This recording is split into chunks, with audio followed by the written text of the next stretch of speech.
વડોદરા શહેરમાં બેફામ કાર ચાલકોનો આતંક યથાવત રહ્યો છે. અકોટા વિસ્તાર અક્ષરધામ સોસાયટી નજીક આજે વહેલી સવારે આશરે 5:30 વાગ્યાના સમયે એક ગંભીર અકસ્માત સર્જાયો હતો.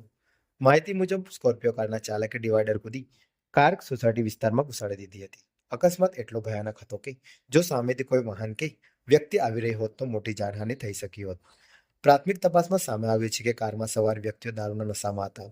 પોલીસ પૂછપરછ દરમિયાન એક આરોપીએ દારૂ પીધાની કબૂલાત પણ કરી હોવાનું જાણવા મળ્યું છે.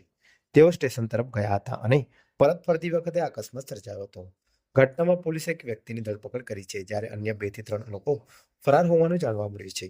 સમગ્ર મામલો જેપી પોલીસ સ્ટેશન હદમાં નોંધાયો છે અને ફરાર આરોપીઓની શોધખોળ હાથ ધરવામાં આવી છે. ખાસ કરીને વહેલી સવારે સિનિયર સિટીઝન વોક માટે નીકળતા હોય છે, ત્યારે આવી બેફામ ડ્રાઇવિંગથી ગંભીર જોખમ ઊભું થાય છે. શહેરમાં અગાઉ પણ આવા અકસ્માતોમાં અનેક લોકોના જીવ ગયા છે. સ્થાનિકોમાં માંગ ઉઠી છે કે દારૂના નશામાં વાહન ચલાવતા આવા બેદરકાર લોકો સામે કડક કાર્યવાહી કરવી જોઈએ. પોલીસે વધુ તપાસ હાથ ધરી છે. સીસી કેમેરા તમારા? હા છે, સીસીટીવી કેમેરા આવ્યું છે. છે અંદર? ઉભા રહો એક જ મિનિટ. હા થાય છે. બરોબર, ટર્ન નહીં થતું.